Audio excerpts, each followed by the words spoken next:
Bueno, pues es un enorme placer estar aquí con ustedes esta noche, aquí con los doctores de los mejores cerebros que hay en nuestro país, para que vean que en México también se piensa. Muchas gracias a mis amigos que hace mucho no veía, a otros que sí veo seguido, y a la gran parte del público que yo creo que hay que decirles a los de la librería El Sótano que ya la próxima vez tengan un auditorio, ¿no? Para que quepamos. Porque realmente sí, pues como suelen decir ahora, no me gusta esa frasecita, es muy itamita. Rebasaron todas las expectativas con la llegada de tanta gente, lo cual les agradezco. Gracias, claro.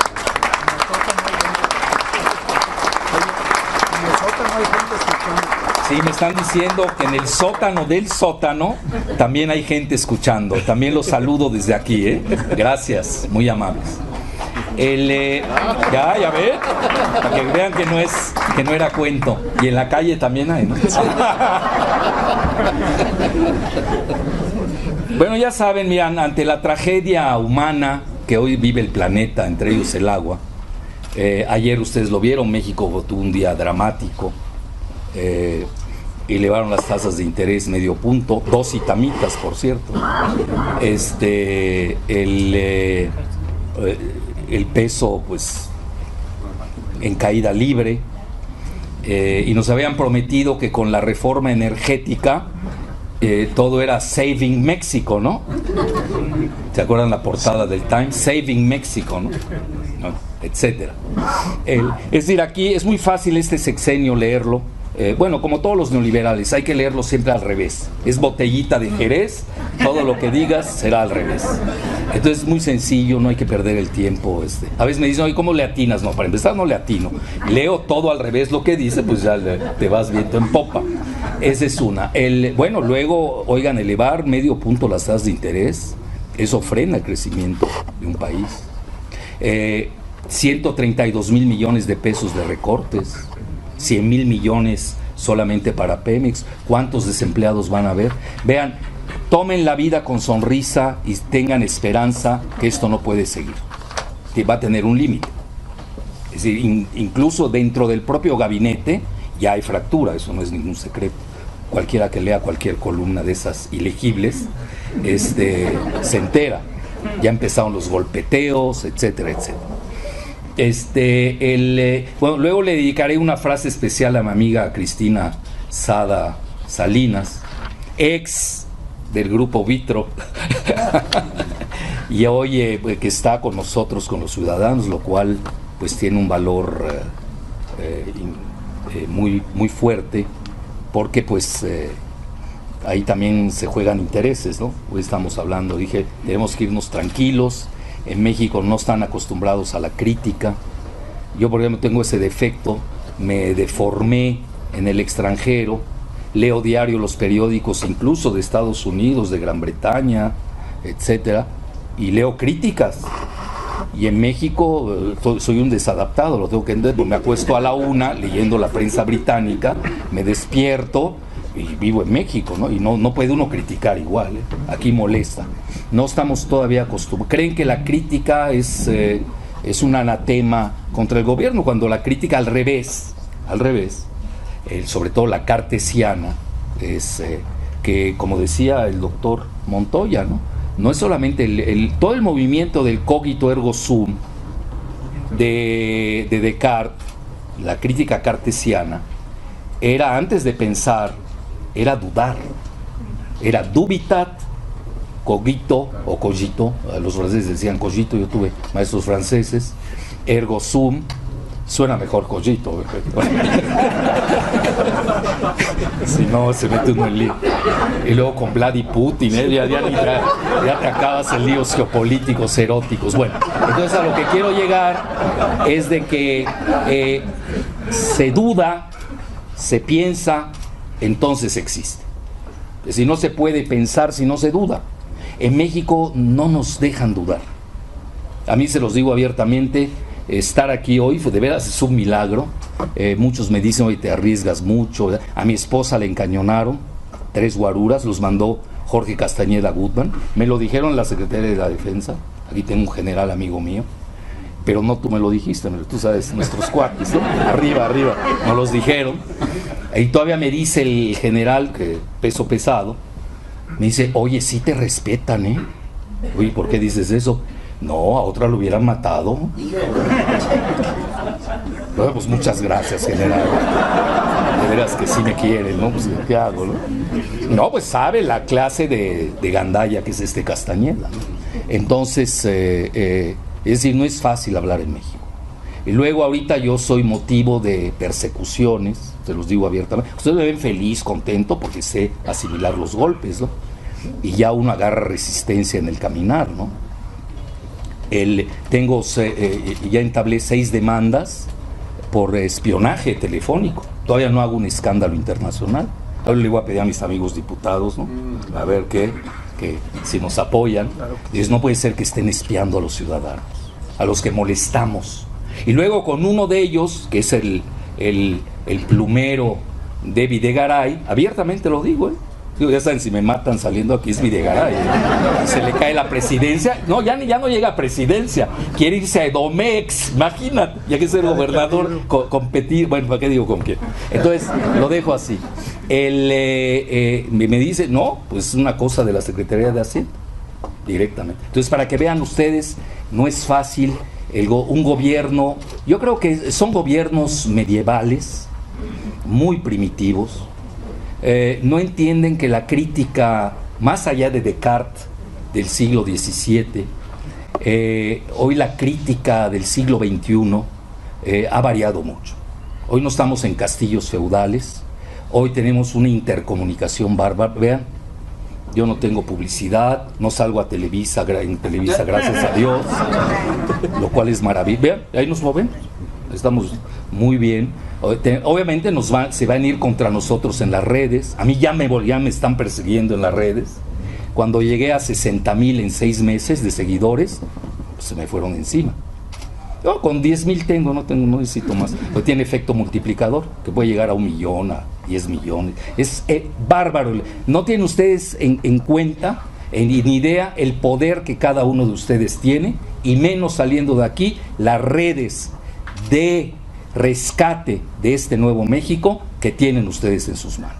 Es decir, ese es el poder que tienen. Esa es la verdad. Bueno, lo estoy diciendo ante un político consumado, ¿no? Él sabe si de eso. Ustedes manejan bien las redes en el partido, ¿no? Etcétera. Entonces, a lo que quiero llegar, el siglo XXI tiene que ser una cogobernación entre ciudadanos y gobierno. Si no, no será. No hay manera. Es decir, no se puede con autoritarismo, no les da. Y ya se le están cayendo todas las estructuras. Vean, este gobierno le ha ido como nunca, peor que nadie en las redes. Ha sido su desastre, porque no la saben manejar. Y luego mandan bots ahí, chafas. Bueno, pues con eso. Y además, de inmediato se conocen, les han de pagar muy mal, ¿no? Pues ni tienen imaginación. Pero los que lo hacemos por espontaneidad, por cariño al país, de inmediato se nota. Es decir, aquí la simulación es fácilmente detectable. Bueno, dicho esto, para que vean que estar aquí no es fácil, espero salir con bien. Y obviamente cuando uno tiene este apoyo como el que tengo ahora con ustedes, pues les cuesta más trabajo. No digo que no lo van a hacer, yo en eso no creo en eso. Los poderes, cuando quieren desaparecer a alguien, lo hacen con la mano en la cintura, pero lo único que sí les voy a decir es que les va a costar más trabajo. Eso es lo único que estoy diciendo. Bueno, dicho esto, vean, como ya prácticamente dijeron todo del libro, y se ve que lo leyeron, ya me trajeron pruebas fehacientes, notariales totalmente. Yo voy a abordar los puntos que yo diría, no quiero ser muy dramático, créanme que el tema del agua no es dramático, es trágico, pero no lo quiero ser. Es decir, nosotros tenemos que salir aquí con una idea. ¿Cómo vamos a resolver eso? Tenemos que tener ideas de cómo resolverlo. Bueno, sí, porque ahora la moda es tenemos que ser propositivos. Pues ellos nos acusan de desestabilizadores, nos acusan de vándalos, ¿no? Ah, por cierto, tienes fotomulta, Oye, me vine en metro. No, pero luego te digo, no, pero ya nos dijeron con quién estabas. Bueno, eso, estar con él te valió una fotomulta. Entonces, a lo que quiero llegar es de que ver que, cómo podemos nosotros paliar lo que ya prácticamente está dado en México. ¿Tendremos nosotros la capacidad de revertir el curso ineluctable de una decisión tomada por el Banco Mundial y por los bancos de Wall Street en la que ya se encaminó el país? ¿Dónde se ha encaminado el proyecto de Monterrey 6 con el Bronco? Curioso, bueno, a él le va a tocar. Yo muchas veces cuando hago el proyecto Monterrey 6, todavía ni saben, de veras hay que aleccionar un poco a nuestros amigos regiomontanos, porque ya en Estados Unidos está creando el fracking, está creando muchos terremotos, y hay revistas científicas de primer nivel que lo han demostrado. Les hablo de Scientific American, de muchas, es decir, pasaría toda la tarde hablando de ellas. Ahí están muy bien la bibliografía al respecto. Y en Estados Unidos está creando sismos. Bueno, vean, hasta un propietario de fracking, de que tenía sus terrenos, que es creo que era del ExxonMobil, exacto, Rex, metió una demanda, porque otra compañía había hecho fracking y primero que nada tuvo contaminación acústica. Bueno, y la segunda, le había creado daño en sus terrenos, en su rancho, y metió una demanda y la está ganando, por cierto. Y así está causando muchos problemas de sismos. Recientemente hubo en Oklahoma, más de 5 en la escala Richter. Y en Monterrey, pues yo creo que el terremoto no es el Bronco, Esto va a estar peor que los terremotos que vienen, porque realmente el fracking a eso lleva. Y ahorita vamos a ver por qué está esa situación, que ya se está encaminando, por cierto, en Monterrey. Que primero, es importante lo del Bronco, primero en homenaje a Cristina, que está aquí, que hizo el viaje especial para venir, y segundo, pues para que tengan ustedes datos duros de lo que está sucediendo. Ustedes recuerdan que en una fase estaba en contra del proyecto Acueducto 6, y luego, cuando vino a ver a Videgaray, le jalaron las orejas, y obviamente pues ahí vienen los chantajes no matrimoniales, porque ahí ya no se da de ninguna de las dos partes, pero sí el chantaje presupuestal. Te retardan el presupuesto, no llega el dinero hasta el año entrante, etcétera, etcétera. Entonces ahí cambió, ya frenaron al Bronco para que se entere que no gobierna solo al país, sino solamente un estado de la República, y luego comete una tontería fenomenal, bueno, una más, que es quitarle gran parte del dinero del subsidio de los estados del sur, sobre todo de Chiapas. Imagínense, declaración de él, de Chiapas, Oaxaca y otro más, no recuerdo, para dárselo al pago de la deuda de Monterrey. Eso se llama una vulgar balcanización financiera. Pero ahí les va lo peor. Si ustedes revisan las cifras de la semana pasada, cómo está fracturado el país desde el punto de vista del crecimiento económico, pues eso sí llama mucho la atención. Y naturalmente todo está diseñado para contribuir en ese esquema. La semana pasada salió que la región que más está creciendo en México es sobre todo Querétaro, tuvo 8% de crecimiento. ¿Escucharon bien? 8%. Y me llamó la atención cuando leo el promedio de los 3 estados del sur, Campeche, Chiapas, que ya no es noticia, Chiapas, y luego Tabasco, rica en expetróleo y en agua, los 3 juntos en crecimiento negativo de -6 en promedio. ¿Escucharon bien? Eso se llama la fractura de un país. Es decir, no hay armonía federativa. Es decir, la federación es un cuento para acabar. Bueno, dicho esto, pero eso no es de ellos. Ustedes dirían, bueno, lo hizo mal Videgaray. No, hombre, son gatos. Les dan órdenes y las cumplen y no se detienen con tal de llegar a ser presidentes o lo que quieran, o gobernador del Estado de México, no sé qué, y no se detienen, y obviamente los encontraron con ese perfil de demoledor de un Estado-nación. Y por otra parte, en la Ciudad de México, el Banco Mundial le otorgó 10,000 millones de pesos, le otorgó, creo que hasta de dólares en un descuido. Bueno, como está el peso, ya no creo. Bueno, no, ahí vemos, creo que 10,000 millones de pesos, no quiero exagerar. 10,000 millones de pesos, y si son de dólares, con mayor razón.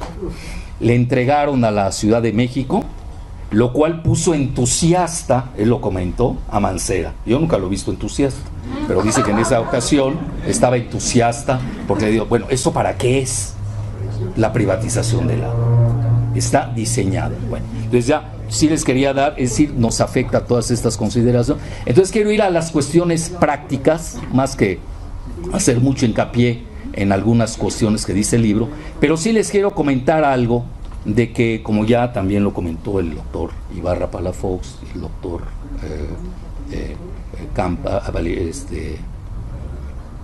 Velarde, López Velarde Campa, es que quería pronunciar todo junto, López Velarde Campa, como lo han expresado, y también el doctor Montoya, esto ya México es casi una franquicia, no hay que hacerse ilusiones.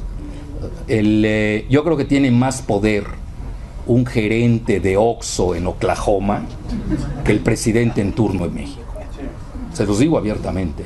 Es decir, ya es vean, yo ahorita hay cosas que detecto que me llaman la atención. Ahorita, por ejemplo, está aquí mi asistente Giselita, y a veces hacemos travesuras en el sentido de buscar cosas así. A ver qué habíamos leído una declaración de John Kerry, el secretario de Estado de Estados Unidos, y dice: la coalición de 62 países contra los yihadistas. Le dije a Giselita, te apuesto sin ver que está México. Vean, yo no sé nada, sin ver, así. Ahí nos pusimos a buscar y ahí está México. Bueno, México está en guerra contra los yihadistas. No es broma, dicho por John Kerry, secretario de Estado, y ahí les va. No está enterado Peña. No es broma, eso es lo peor. No está enterado el Senado. No está enterado la Cámara de Diputados. ¿Tú estás enterado como asambleísta? Bueno, está. Estamos en guerra, entérense, despierten. Formamos parte de los 62 países. Bueno, ¿a qué horas? Así nos trata. Sí, ni tuvo tiempo John Kerry de avisar una llamadita, ¿no? Oye, ¿sabes qué? Ya estás en guerra, ¿no? Ni eso. A eso les da idea de la dimensión en la que estamos. Yo creo que es la peor etapa de México, ¿eh? Si nos vamos desde el Álamo, pasamos por el Tratado de Bucareli, que es todo que hay que revivir ese tratado, porque desde ahí no nos hemos dado cuenta, éramos un país conquistado y creíamos que éramos libres. No es cierto, éramos ya un país conquistado desde el Tratado de Bucareli de 1928, ahí está, ahí lo tienen. Y luego ya no se diga con estos tratados, que el Tratado de Libre Comercio, que hasta Estados Unidos reconoce que no le sirvió a México, que el ASPAN, que hasta Estados Unidos reconoce que no le sirvió a México, no, ese es el que viene, el Transpacífico, ya lo firmaron, ¿cuándo lo discutimos? ¿Qué tal si tiene cosas? ¿Qué tal si nos convencen? Oye, discutimos, vemos, y ahí, ¿qué tal si nos convencen? Y ahí pues ya nos saldrían los pinos a partir de ese día, ¿no? Bueno, entonces, en resumen, el nivel sí ya es tremendo de absorción. No tenemos banca nacional, ya todos los recursos de gran manejo se los llevaron, Pemex, y ahora se van sobre el agua. Ese es el punto nodal que les quería. Pero hay dos cosas fundamentales sobre la cuestión regional del agua y México. Estados Unidos tiene un proyecto que se llama Norteamérica. Ahí se pueden ustedes entrar, lo buscan en el Council of Foreign Relations, escribe la publicación. Hay muchos de mis alumnos, los cuales agradezco que hayan venido, se fueron de pinta de la otra clase, vinieron aquí. Dios se los gratificará, estamos en época papal, así que aquí todo, después del Papa, todo se perdona. Entonces, hasta una falta en clase, ¿no? Entonces, lo escribe nada menos que el exdirector de la CIA, el general Petraeus, y lo escribe Robert Zoellick, que es una personalidad, guste o disguste, pero es yo diría es un estratega mercantilista, que fue el director del Banco Mundial, pero además pues ha tenido importantes puestos en los principales bancos de Wall Street. Bueno, dicho esto, ahí viene todo el proyecto de integración energética de Norteamérica, donde Estados Unidos controla la energía de Canadá y de México. Del petróleo ya lo saben, ya ni lo tenemos, así que ni perdamos el tiempo para discutirlo. Les voy a decir algo muy grave. En esto no es fácil la reversa, echar reversa. Es decir, esos acuerdos que se hacen no se están haciendo con, yo diría, misceláneas de Guatemala o de Belice. Las están haciendo con Wall Street, que es un gobierno dentro del gobierno de Estados Unidos, que tiene dimensión global. Ese es uno. Y dentro de ello obviamente está el agua. Vean, hay otro proyecto que lo escriben los ciudadanos canadienses, que gracias a este tipo de ciudadanos nos enteramos de muchas cosas. Acuerdo secreto que hace Fox en Aspen, Canadá, no en Colorado, en Aspen, Colorado. Hacen un acuerdo, no Aspe, Pedro Aspe, no, más allá de acuerdo. Aspen, Colorado. Bueno, Aspe hace acuerdos con Moreno Valle, ya no sé. Entonces hacen ahí el acuerdo precisamente secreto del reparto del agua entre México, Canadá y Estados Unidos. Ahí viene lo principal. En México, pues nadie protestó. Bueno, fuera ustedes en Monterrey, muy raro. Bueno, aquí hay un grupo importante, lo tengo que reconocer. Vean, incluso hay un capítulo al final, se lo tengo que agradecer a una amiga muy samaritana, hidráulica, que precisamente lo que hablaba el doctor Ibarra del anexo sobre el fracking, y gracias a Ivette Lacaba, que es asesor del medio ambiente, pero esta información se la proporcionó la agrupación Alianza Mexicana contra el Fracking, lo cual yo se los agradezco públicamente. Yo creo que sirve para consulta. Entonces, el CC o el Citizens of Canada descubren que se llama el proyecto 2025. ¿En qué consiste? Pues que Estados Unidos se lleve el agua de Canadá. Ustedes, en Canadá es el país más rico de agua del mundo. Se lleve el agua de Canadá. Bueno, para que no se lleven el agua de Chiapas, por favor. Además, si no se la llevan, se los entregan, ¿no? México, acuérdense que la capital del neoliberalismo en México es Dallas. Me refiero a Texas. Entonces, en resumen, los canadienses protestaron a tal grado que hasta dentro del Tratado de Libre Comercio no aceptaron se incluyera el factor del agua, porque no se lo querían dar ni a Estados Unidos y obviamente mucho menos a mí. Bueno, a nosotros ni visas nos daban ya, que están dando agua, ¿no? Y ellos tienen precisamente eso, y luego vino una votación en el Parlamento canadiense, donde fue aplastantemente mayoritaria, para no entregar el agua de Canadá a Estados Unidos y obviamente menos a México, dentro del TLC. Que nosotros somos diferentes, como diría Josefina Vázquez Mota. ¿Qué nos pasa? ¿Qué? Somos humanos, ¿qué somos? Entonces, ahí tienen ustedes, para que vean ustedes que sí hay conciencia ciudadana en Canadá. Para ellos el agua. Ahora, vean, este punto también es fundamental. ¿Cuántos países tienen agua en el mundo? Así fuertes, son potencias. Ahorita los cuento. Está Canadá, Estados Unidos lo es, tiene problemas en la parte oeste, como ya se dijo, en California, lo que ellos no han sabido resolver. Yo no veo cómo vayan a resolver el problema del agua en Nuevo León, eso es otro tema. Luego tienen otro país que es muy poderoso en agua, tiene mucha agua, es China, Rusia y Brasil. Fuera de ellos, los demás tienen problemas acuíferos muy serios. México tiene 3 regiones. La del sur es la más rica en agua. Bueno, hasta con agua hasta a veces se pasa de las aperturas e inundan Tabasco, pero ese es otro tema. No es broma eso, ¿eh? En forma criminal, ¿eh? Pero no, olvídense, hoy tenemos una tarde tranquilos, nos vamos a hablar de los crímenes de Conagua, los vamos a dejar de lado. Entonces, ¿cómo? Es otro libro el que sigue. Ese es otro libro, los crímenes de Conagua. No, va a parecer de Sherlock Holmes, eso. Ya me voy a dedicar a novelista. Y la parte del centro, que es esta, la nuestra, la metropolitana, es muy peligrosa. Y aquí están jugando con el fuego. Le puedes transmitir, no es broma, como ciudadano, al que ahora gobierna la ciudad, que está jugando con el fuego. Vean, yo le estoy llamando a la región metropolitana, que está considerada una de las más, que tiene el mayor estrés acuífero del mundo, le llamo la Bolivia mexicana. ¿Saben ustedes por qué?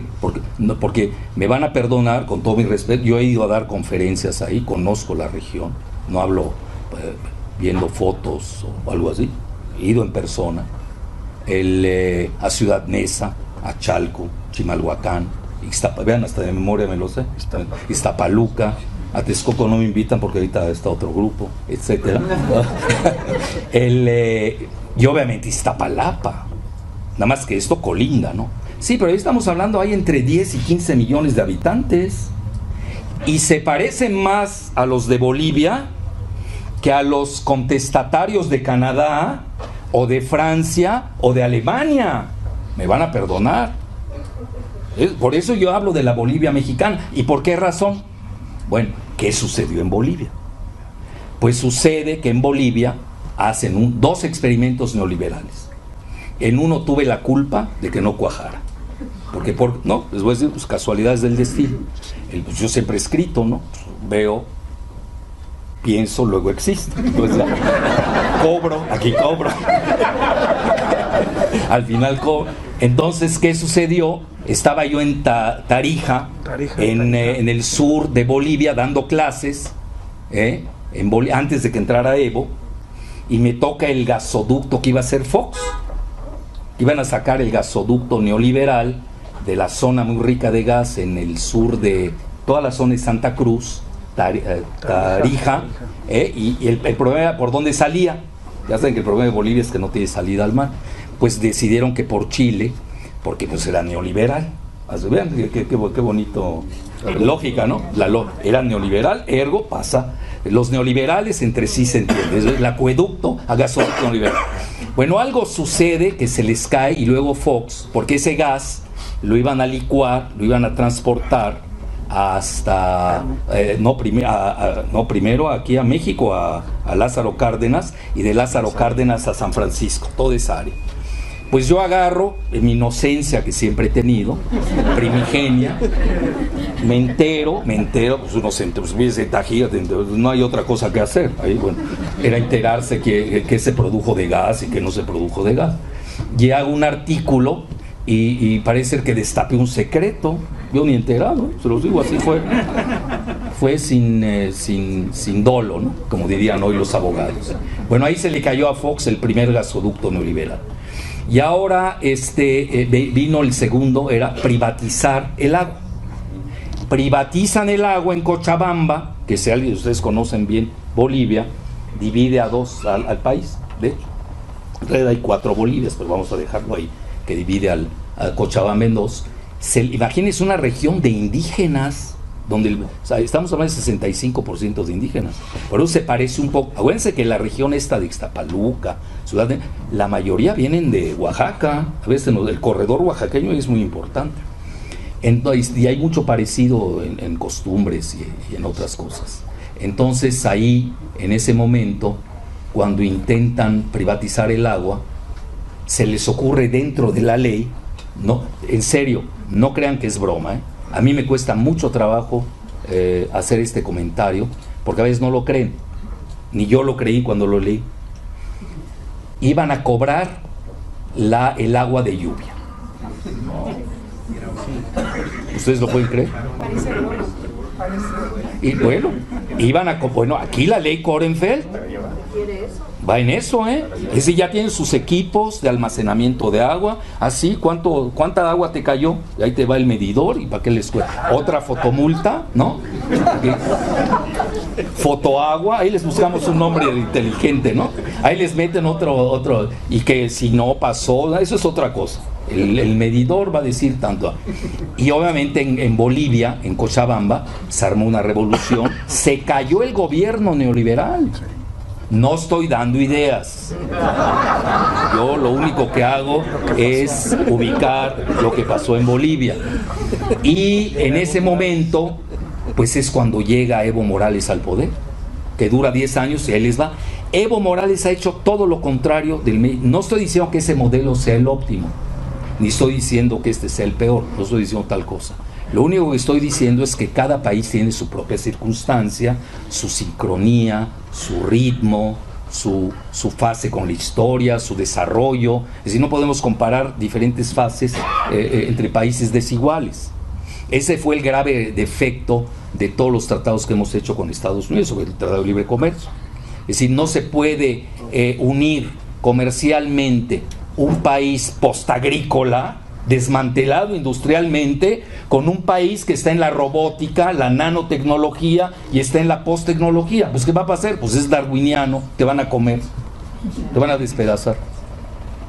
Es decir, todas estas leyes que nos sacan del siglo XVIII, de Ricardo, y que las ventajas comparativas y competitivas, sí, pero eran entre dos regiones de Gran Bretaña, no era entre un país como México, que tiene otra historia española, con otra historia diferente a la de Estados Unidos, que es más británica, y con española y francesa, y para qué me meto con los holandeses, etcétera, etcétera. Es decir, tenemos diferentes trayectorias históricas. Entonces, Estados Unidos desgraciadamente impone, y aquí nos hemos sometido sin sopesar. Vean, yo se los digo abiertamente, de los pocos críticos que hubieron contra del Tratado de Libre Comercio, fui yo. Muy poco. A ver, dígame, yo siempre le digo a los alumnos, a ver, tráigame un escrito en contra del Tratado de Libre Comercio. No era políticamente correcto. México tenemos miedo. Los académicos. Bueno, les voy a decir algo peor ahorita que ya vaya a nivel de los académicos. Ahorita con esta comisión, con el Consejo Consultivo del Agua, ¿quiénes están? Se van a erizar los cabellos. No puede ser que los académicos le vendan su alma al diablo. Bueno, estos no le vendieron su alma al diablo, le vendieron su alma al infierno, a todos los diablos del universo. Académicos, y no los quiero citar porque soy decente. Bueno, a lo que quiero ya, pero ahí pueden buscar, se meten al Consejo Consultivo del Agua y ahí tienen los nombres y se van a ir de espaldas. Bueno, que preside Jesús Reyes Heroles González Garza, por cierto, que estudió en el ITAM y luego se formó en el MIT, igual que Videgaray. Tienen la misma ruta de los hombres perversos, diría René Girard, un gran filósofo francés. Bueno, dicho esto, no es fácil esto de la privatización. Entonces México, como que estamos ya incrustados en el proyecto de Norteamérica. Bueno, ¿qué ha pasado con la privatización a nivel mundial? Bueno, vamos a ver el recuento, ¿no? ¿De quién es el proyecto? El Banco Mundial lo hace, lo promueve, pero para privatizar y en beneficio de la banca de Wall Street. ¿Por qué? Porque si el petróleo fue el artefacto geoestratégico del siglo XX, el agua lo es del siglo XXI. Y obviamente saben que tiene un gran valor, un valor infinito. Vean, en donde se ha privatizado el agua en promedio, para que se vayan preparando a la próxima alza que viene, ha sido en promedio de 400%. Así que prepárense. Hasta en Alemania, en Francia. Bueno, ¿qué ha sucedido? Les voy a escoger rápidamente algunos países. Ya les hablé de Bolivia. Para mí Bolivia es la que más se parece a la zona metropolitana oriental de nuestra Ciudad de México, pero ya a nivel internacional ahora hay un término que se usa de desprivatización del agua. Es decir, los que han privatizado ya están echando marcha atrás, porque no ha funcionado. Por varias razones, una de ellas es que los inversionistas no aportan nada en infraestructura, que es lo que es el 70% del costo no es recoger el agua, por favor, que llueve. una cubeta y la tienes. Es decir, es la infraestructura, transportarla, etcétera. Y no han invertido, entonces obviamente no, muchos han echado marcha atrás. Ejemplos clásicos, ya sí los vean. Hasta traigo un mapa que acaba de sacar The Guardian, un periódico británico, del año pasado. Han echado marcha atrás en Alemania. ¿Qué les gusta? 8 municipios. Entre ellos, Stuttgart, creo que Frankfurt. Estamos hablando de ciudades hechas y derechas, donde la gente protesta, conoce sus derechos, sus obligaciones, vamos a decir civilizadas. España ya echó marcha atrás en 12 municipios. Argentina echó marcha atrás, y precisamente con Mekorot, la empresa israelí. Y ahí viene un paréntesis. Yo entiendo esto de la privatización, bueno, en relación a Israel, qué bueno que ya tocamos ese el tema, nada más voy a tocarlo en forma tangencial. Mekorot es una empresa estatal del Estado de Israel, y son los que quieren privatizar en México. Ahí luego me la platican. Yo entiendo que venga una transnacional privada, pero una estatal. Ahora, para Israel el agua es un asunto de seguridad nacional. Es decir, ni eso imitamos. Para México no lo es. Bueno, ¿y por qué para Israel sí es seguridad nacional y para México no lo es? Bueno, parece que aquí no nos importa. Ahí sí, porque obviamente hay poca agua en el desierto, etcétera. Tienen problemas, le han quitado su agua a los palestinos. No estoy pensando, no quiero pensar tan mal de Korenfeld, tampoco quiero llegar, que es tan sádico y perverso y son of a bitch, no quiero llegar a tanto. Pero en Israel están matando de sed a 6 millones de palestinos, en Cisjordania y Gaza. Por eso muchos países han corrido a la empresa Mekorot, porque la acusan de racista y de apartheid. Digo, esos son datos duros. Hasta en Argentina, donde hay 500,000 de israelíes, por cierto. Bueno, entonces, en Israel sí es seguridad nacional. Vean, a mí me tocó incluso, me acuerdo perfecto, en una ocasión como anécdota, me invitó la ONU a una misión de hallazgo de hechos por el Medio Oriente, y luego estuvimos en Grecia, un grupo que ellos escogieron, y nos reunimos con el el príncipe Hassan de Jordania. Y el rey Hassan era es que siempre lo quise hacer rey y nunca dio para ser rey, es lo malo. Él era hermano del rey Hussein, y era el príncipe heredero, pero no se le hizo, curiosamente. Y ahí discutimos, él muy inteligente, maneja muy bien las cifras económicas, y uno de los motivos con los que fuimos a hablar con él era el reparto del agua que se había dado del río Jordán con Israel. Y yo creo, vean, hasta le eché porras al acuerdo, porque no crean que todo lo que hace Israel siempre es malo, ¿no? Casi siempre es, pero no siempre.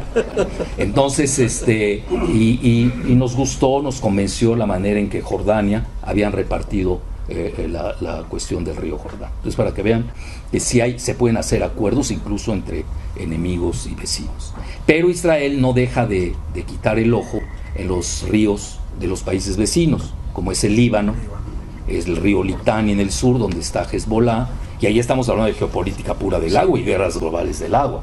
Estamos hablando también de las alturas del Golán, que son muy importantes, porque que es de Siria, pero Israel se la anexó en forma unilateral, quien detenta las alturas del Golán, de cierta manera tiene, desde el punto de vista jurídico, ustedes eso lo sabrán mejor que yo, tiene derecho a gran parte del lago famoso que tiene Israel en el norte, que se llama el lago Kinneret, también conocido como Tiberíades, Tarabaya, bueno, tiene 1000 nombres, ni en eso se ponen de acuerdo para acabar pronto, y para que vean ustedes la dimensión geopolítica que puede tener el agua. Ahora, en todos esos países han echado marcha atrás, y hoy se habla de una remunicipalización. Vean, el último dato que tengo de remunicipalización, en Estados Unidos, 59 municipios echaron marcha atrás en la privatización. ¿Por qué? Porque vieron que la privatización no servía, no cumplían sus acuerdos las transnacionales o las empresas acuíferas, y luego subían mucho el costo del agua.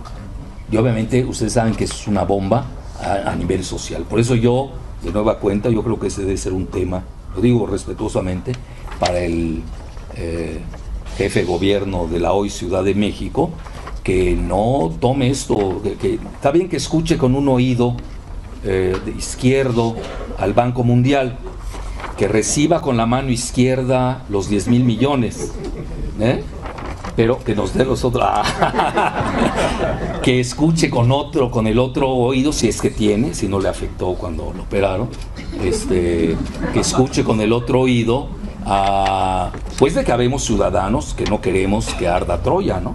Así de fácil, hay que hablar porque va a haber un efecto dominó en el momento que pase algo, una chispa acuífera, fíjense qué metáfora, en esta zona metropolitana, y ya no se diga Iztapalapa, ahí ni Juanito los va a salvar, porque ya se vendió ahorita al peor postor.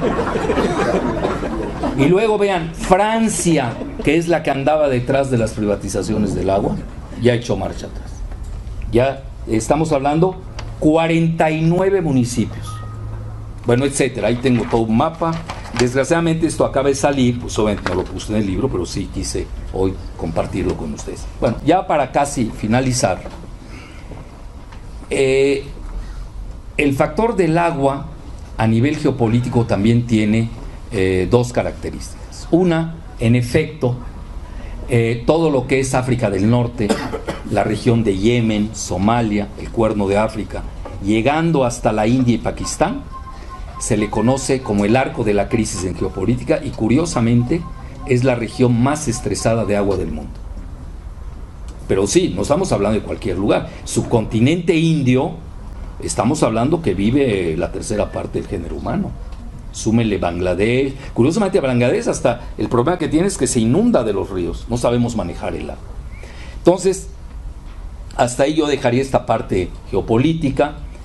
No sin decirles que hoy los tres países más estresados en cuestión de agua son Siria. Fíjense, lo que está pasando en Siria, pocos lo han seguido quizás, se debió a una revuelta doble, por cuestión alimentaria y por cambio climático. ¿Debido a qué? Pues precisamente a la sequía que se está dando en la región. Es lo que anuncia los próximos 20 años. ¿Ya? Si hoy tienen ustedes zonas incendiadas, imagínenselas en los próximos 20 años. Luego también tienen Pakistán, que tiene 120 bombas nucleares, sí, pero no se beben. Esa es la diferencia. ¿Para qué te sirven las 120? Al final del día tienes que beber. Entonces ahí son zonas muy difíciles. Igual Yemen, que ahora está viviendo una guerra con Arabia Saudita, ¿verdad? Son hoy las zonas más dañadas en cuestión geopolítica. Bueno, ¿qué ha hecho Estados Unidos al respecto? Y esto hay que reconocerlo. Así como los chinos, aquí ya se abrió ampliamente, el doctor Montoya lo explayó. China, por ejemplo, maneja lo de los ferrocarriles, menos en México, obviamente, pero aquí no los dejan. Muy bien, lo del ferrocarril, el tren bala, pues lo maneja muy bien. Rusia vende armas, tiene su tecnología propia, etcétera, pero como que no se han adentrado al tema del agua, fíjense. Y en esto hay que reconocerle a Estados Unidos la perfidia de encabezar el control de seguridad del agua a nivel mundial. No hay plan, al menos que yo no los conozco, si salen a algún lado, pues hay alguien que nos los dé y nos actualizamos. Pero hasta la fecha hoy Estados Unidos está usando la carestía global del agua como un arma. Y obviamente tiene su receta. ¿Cuál es la receta? A cambio de alimentos. Es decir, hoy Estados Unidos es la principal potencia alimentaria del planeta. Entonces a ellos no les sirve la agricultura del pánuco. Es más, quieren que ya desaparezca. ¿Para qué? Todos esos agricultores. Nada más que hay una consideración. Ya ven que le echan hoy mucho la culpa al agua, que el 70% lo produce la cuestión agrícola. En México, pues no somos la excepción. Nada más que en México tenemos 35 millones de campesinos. Que la última vez que fui a la Cámara de Diputados a dar no a la Asamblea, Cámara de Diputados, a dar una conferencia sobre la crisis alimentaria en México, pues me fui de espaldas cuando vi el número de campesinos que tenemos en el país y lo que ganan. En ese momento el dólar estaba a 13, hoy ya casi está en 20, y ganaban $100 al mes, 35 millones. Bueno, está bien, yo todos esos cambios, transiciones tecnológicas, ya ven que nos abultan con terminajos, etcétera, etcétera, los entiendo y entiendo que es una transición. Entiendo por qué los aztecas llegaron a Tenochtitlán, todo eso lo entiendo, ¿no? Porque yo estoy en México, todo eso lo entiendo. Pero lo que sí no se puede entender es, bueno, ¿cuáles son las medidas paliativas? Y aquí entramos a una perspectiva que esa va a ser mi conclusión, la dicotomía del siglo XXI. El mercado contra el ser humano. Vamos a escoger al mercado en detrimento del ser humano, pues hay una solución, es la que nos están dando. Vamos a escoger al ser humano por encima de todas las cosas, como decía el filósofo Terencio, en el centro de la ecuación del universo. Es otra ecuación. Sí, porque si yo tengo un enfoque humanista de bien común, como lo acaba incluso de decir el Papa Francisco, jesuita, argentino, montonero, no son insultos, estoy hablando de eso. A mí me caen bien los jesuitas, sobre todo aquí mi amigo. Bueno, todo eso, vean, habló del bien común. Bueno, yo creo cuando lo escucharon los itamitas, creo que por eso le vaciaron el zócalo, ¿no? ¿Cómo que bien común? Si eso va contra Ayn Rand, todo el individualismo de Greenspan, de los neoliberales, pues ¿cómo? Vean, eso sí, obviamente hay soluciones. Una es el enfoque humanista, tiene una solución. Y el enfoque del mercado, que se mueran los feos, el enfoque del mercado que es misántropo, escatológico, caníbal, necrófilo, y ahí me detengo. No sé, tengo una más fuerte, etc. Entonces, obviamente son dos choques conceptuales tremendos. Estados Unidos hoy le conviene el modelo neoliberal. Y obviamente lo va a aplicar en la cuestión del agua. Y lo va a ligar a los alimentos. Entonces, que mañana desvíen el río Pánuco, que está conectado a la zona más fértil de México. Lo desvían de San Luis Potosí, Veracruz, y llevan el río pasa por Tamaulipas y luego a 16 municipios de la zona metropolitana de Monterrey. ¿Para qué es eso? Para el fracking. Así de fácil. Entonces ya entramos al fracking como un concepto diferente que yo lo he venido manejando, que es la bisagra de dos privatizaciones: la de los hidrocarburos, que ya se dio en México, y la del agua. Pero la del agua retroalimenta la parte de la privatización de los hidrocarburos mediante el shale gas o shale oil, es decir, el gas esquisto, lutita, grisú, bituminoso, tiene como 10 adjetivos ese famoso shale gas, y obviamente pues ya estamos ante un esquema muy bien dibujado. Que 35 millones de campesinos mexicanos se van a morir de hambre, mejor, menos mexicanos. Y más si Trump llega a la presidencia. ¿Para qué los quieren? Ellos ya están temerosos adentro ya de la efervescencia de la biología azteca que se ha progresado demasiado en Estados Unidos. Bueno, ya para casi finalizar, regreso a dos consideraciones ya finales. Una, la privatización ha sido un fracaso en todo el mundo. Bueno, ¿y por qué se sigue el Banco Mundial? El Banco Mundial va a seguir hasta que lo detengan. Ahora, han habido países más inteligentes, no estoy diciendo que México, por supuesto, más inteligentes que dicen, bueno, venga aquí Banco Mundial, te acepto tu ayuda para el agua, pero yo sigo con mi proyecto público. Bueno, y así no está mal. Y hago mi infraestructura, pero no te metes en mi manejo local del agua. Ya le estoy mandando una idea a Mancera. Ya le me estoy mandando otra idea, ya sabes a quién. Bueno, pero él no escucha, me dicen, ¿no? Hoy iba a venir el padre Solalinde, le iba a reclamar la bendición al Bronco. ¿No vino? ¿No está por ahí? ¿No? Bueno, entonces esa es una. Y la segunda consideración que es fundamental entender es la mecánica bancaria. Es decir, al Banco Mundial le interesa el dominio de los megabancos. No es gratuito. ¿Quiénes están proponiendo como el gran negocio bancario del siglo XXI? Al agua. Básicamente, Morgan Stanley, ahorita acabo de abrir un boquetazo, ¿para qué les cuento? Y ahí está México. Acuérdense de Morgan Stanley, que tiene la M de México y la M de Reyes Heroles, pero por la otra M, ya sabes. Bueno, Morgan Stanley, Goldman Sachs, Citigroup, que está quebrada. Hasta los gringos lo saben que está quebrado Citigroup. Vive gracias a Banamex. Acaba pronto. Bueno, son los tres que están detrás de la privatización, porque a nivel global, y quienes se dejan, pues lo aplastan. Ellos no se detienen. Ya saben cómo son de feroces nuestros vecinos del norte.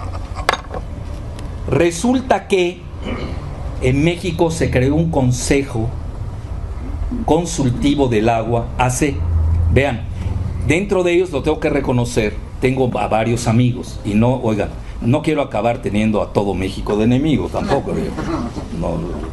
Si me buscan un refugio, con mucho gusto, pero bien, viviendo bien, ¿no? Tampoco mal viviendo, con mucho gusto lo acepto. No, pero no me hagan pelear. Voy a citar los citables que no son mis amigos. ¿Está bien? Pero eso no quiere decir que estoy defendiendo a mis amigos que no cité. Sí, pues luego, es que Jalife no lo... Bueno, ahí está, te estoy dando la página, búscala. Consejo Consultivo del Agua, y ahí buscan los nombres. Se van a ir de espaldas, como yo me fui de espaldas. Bueno. ¿Quién preside el consejo? Jesús Reyes Heroles González Garza. Y aquí es fundamental la biografía antimexicana de Jesús Reyes Heroles. Antimexicana, y es perturbadora.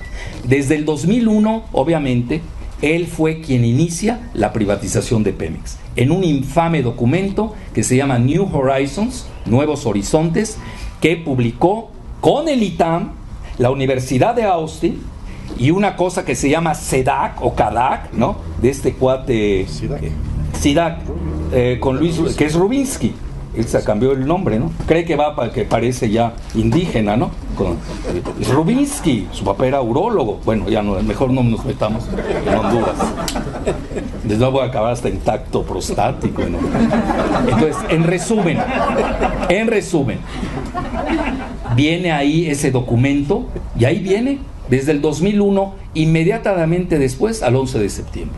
Detona y publican eso en el Center of Strategic International Studies, que es uno de los think tanks más importantes de Estados Unidos, donde están Brzezinski y Kissinger, dos de los grandes geoestrategas de Estados Unidos. Entonces, para que vean, y ahí está Fernández de Castro, para no variar, del ITAM, para no variar, bueno, toda la fauna que ya conocen. Bueno, en resumen, él empieza con esa privatización. Luego, me voy a pasar de largo los premios que le dio Banamex, porque ahí tendría que hablar, eso lo sabe mejor que yo el doctor Ibarra, la pertenencia a Tuxpan. Bueno, yo en ese sentido lo tengo que reconocer, no solamente soy geopolitólogo, soy casi freudiano, en el buen sentido de la palabra. Me gusta ver las redes genealógicas de los personajes. No llego hasta la cama, obviamente, me quedo en las afueras. Entonces, cuando me voy enterando, bueno, ¿y por qué recibe tantos premios de Banamex? Y se los da Roberto Hernández Ramírez. Oye, ¿quién es Roberto Hernández Ramírez? Pues era ex vendedor de naranjas, luego cazabolsero, ¿no? Y luego le dan Banamex, luego hace quiebra, no paga su quiebra, lo tenemos que rescatar, ni siquiera nos dio la obra de arte del Palacio de Iturbide, que yo fui de los firmantes, no digo con quién porque ya se fue del país y fue jefe de gobierno. No, pues si no voy a acabar siendo enemigo de toda la clase política, no se vale. Bueno, entonces ni nos peló Roberto Hernández, además ni sabe de arte. Eso es otra, pero vendía naranjas, por favor, que no es malo vender naranjas, pero oye, no lo haces el gran banquero estrella. Y no quiero hablar de otras cosas pesadas, por cierto, y no porque esté aquí, pero hoy se lo comentaba a Cristina, el libro del doctor Ibarra Palafox sobre la privatización bancaria, a mí me sacudió,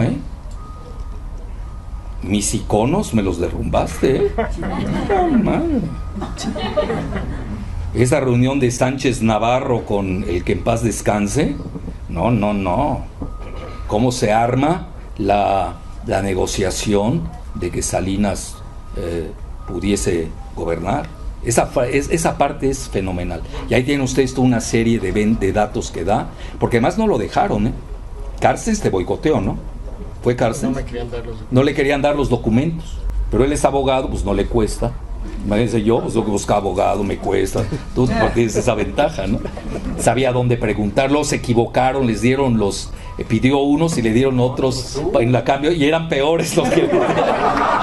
Son tan brutos. No, ya me imagino ahí. No es broma, ¿eh? ¿Sí o no? Vean, testigo de honor. Pues es su libro, ya lo presentamos. Es fenomenal ese libro, se los digo abiertamente. Aquel día un amigo, compadre tuyo, general de Altas Polendas, se lo dije. No lo conocía. Se lo vamos a hacer llegar. Bueno, tú se lo has llegar. En resumen, empiezo a ver, bueno, pasa todo, luego es embajador de México en Estados Unidos. Tiene de secretario o de empleado a Carlos Ugalde, el del IFE, tuvieron que desaparecer, que hace el fraude del IFE. Es el presidente de GEA. GEA, ¿se acuerdan, no? GEA, que es el que hasta dice va a ganar Calderón con .56, y no se equivocó. En el mundo nadie ha tenido la precisión electoral como la ha tenido GEA. Y luego al director de GEA lo hacen director del CISEN. Entonces, ¿dónde están los datos de los mexicanos? Peléense con Roberto Hernández y hablamos. Y eso que lo han acusado cosas feas en la península de Yucatán. No quiero abrir ese boquete. Bueno, entonces cierro prácticamente, y lo hacen luego secretario de Energía con Cedillo y luego director de Pemex. Y ahora, nada, luego, fíjense, hay un anuncio espectacular. Morgan Stanley, que maneja casi 2 veces o 3 veces el Producto Interno Bruto de México en activos bajo manejo, así se le conocen, Assets Under Management, es su término en inglés. Vean la cantidad, casi 4 o 5 millones de dólares. Morgan Stanley hace una asociación estratégica con Jesús Reyes Heroles González Garza. Bueno, pues ¿qué? Pues ¿quién es este Superman, oye, en México, no? Bueno, pues vean todas las redes de poder en las que están. Él es el que inicia la privatización de Pemex. Y ahora lo ponen en el Consejo Consultivo, donde hay mucho cartucho quemado. Uno de ellos, para decirles, es pues Gabriel Cuadri. Bueno, Gabriel Cuadri. Es del punto G de algo, bueno, de G de ¿qué? Sí, es de Gabriel. Entonces, ese sirve de patente de corso para la depredación ambiental de las transnacionales.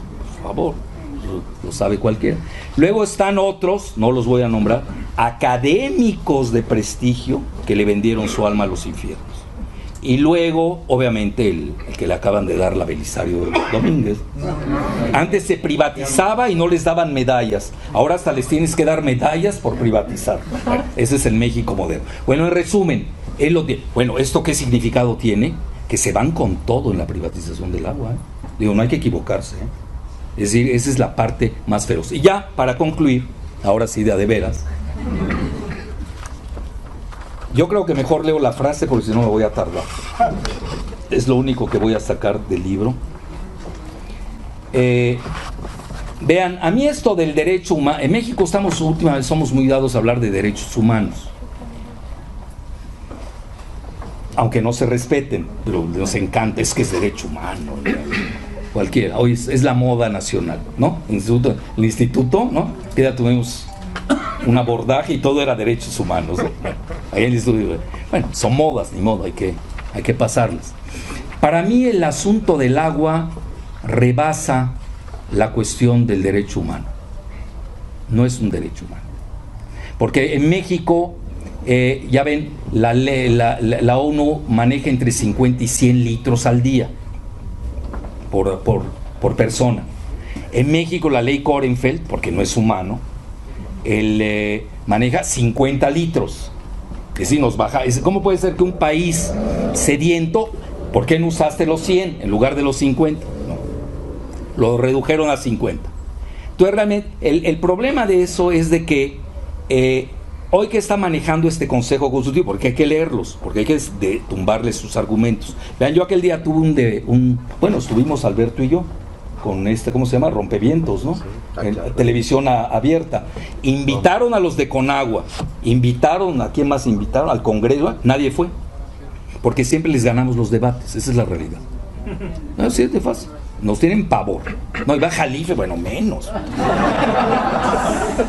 Ni se aparece. Entonces, bueno, hasta yo lo dije en el programa, bueno, ¿por qué no vinieron los de Conagua? ¿Qué tal si nos convencen? Hasta pido la nacionalidad israelí. Ya lo hizo Emilio Azcárraga. Bueno, en resumen, va más allá. ¿Por qué situación? Porque ahorita están dando ellos, ¿qué argumentos están hablando? O sea, en forma soterrada. Con el que maneja el agua en la Ciudad de México, ¿cómo se llama? ¿Aguirre? Aguirre. Bueno, y el mismo concepto que maneja, bueno, concepto le llamamos, ¿no?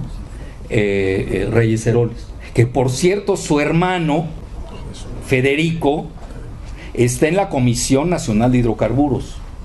Federico, lo único que sabe de hidrocarburos es de que el petróleo es de color negro.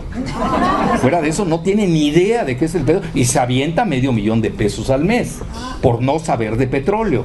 ¿Cómo puede estar? Yo no tengo nada en contra de que sepan o no. Está bien, sabes, se te paga, ¿no? Pero este no sabe. Bueno, ¿qué sabe Jesús Reyes Heroles González Garza del agua? Fuera de que se bebe siempre y cuando sea potable, ¿no? Nada. Yo lo reto públicamente a Jesús Reyes Heroles y a su hermanito o hermanote, no sé qué sea, Federico, a un debate sobre el agua. Lo reto públicamente, a ver si viene. Digo, lo ridiculizo. Digo, porque hablo.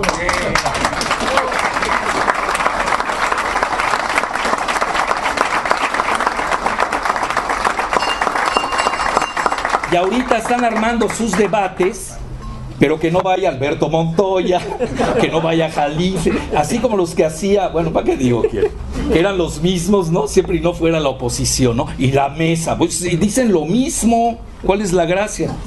Entonces hoy están manejando dos ideas. El costo, tiene que tener un costo el agua. ¿Cómo concilian costo con derecho humano? ¿Cuál va a ser el costo de los que viven? No te voy a voltear a ver porque tú no vives por allá. Los que viven en Santa Fe, pero vives cerca. Bueno. Los que viven en Santa Fe con los que viven en Chimalhuacán. A ver, ¿cómo?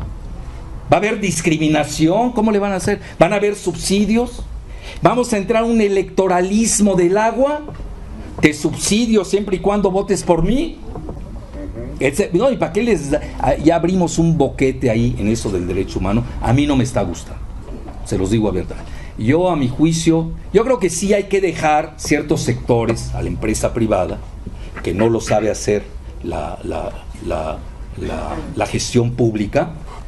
Por ejemplo, que le vende Oxxo, Coca-Colas a los albañiles, ¿no? También, no tengo ningún problema, pero no te metas a manejar el agua. ¿Por qué razón? Porque donde se han metido han creado estragos. Es decir, todavía tiene que ser una gestión pública con control ciudadano. Hoy todo lo que se haga a nivel gubernamental tiene que ser a la par y en cogobernación con los ciudadanos. Nosotros tenemos que estar viendo, vigilando, porque si no se va a volver otro negocio tipo petróleo. Entonces, ya para concluir, va más allá del costo de la gestión del agua, como le están llamando, en términos economicistas y financieristas.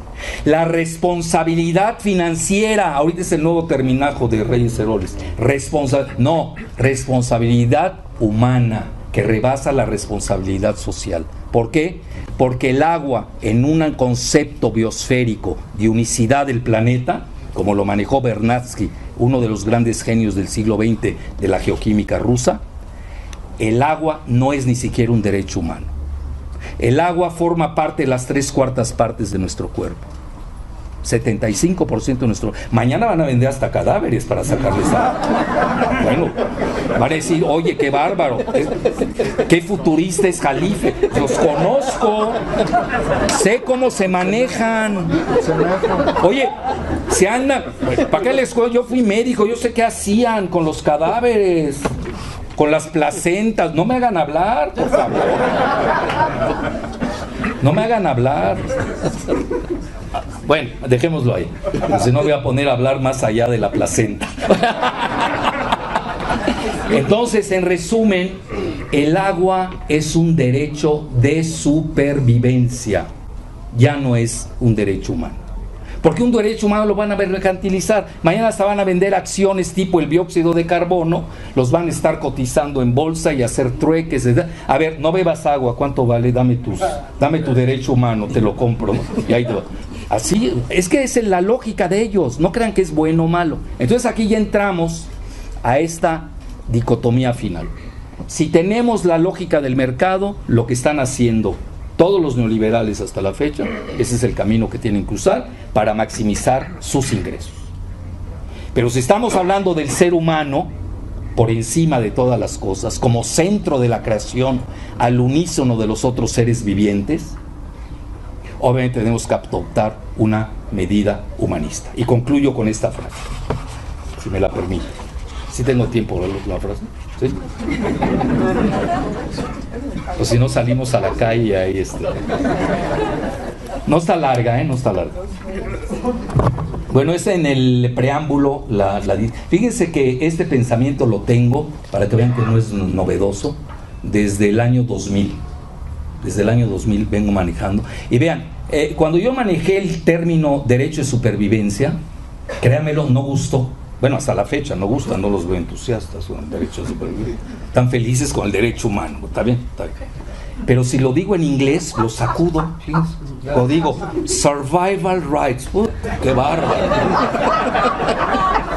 Brincan, se emociona. Aquel día alguien me abordó, oye, qué bárbaro de survival, dímelo en español, es derecho de supervivencia. No les gusta, entonces lo voy a usar como survival right. El asunto del agua, visto en forma integral, forma parte tanto de la cosmogonía sagrada en el más extenso significado civilizatorio y humanista, como del metabolismo corporal y biosférico. Su jerarquía suprema pertenece a la esfera de lo trascendental, no de lo trivial, que excluye el simplismo reduccionista de cualquier mercantilización profana. El agua no es una mercancía de intercambio trivial, es lo que tú dijiste, ni de negocio para maximizar ingresos. Pertenece a la agenda eterna de los inalienables derechos de supervivencia, survival rights, del género humano, que reclaman una solución biosférica, es decir, de solidaridad colectiva de los mejores hijos de la creación como líquido vital de la nueva civilización humanista a erigir sobre los escombros de la perniciosa globalización. Muchas gracias.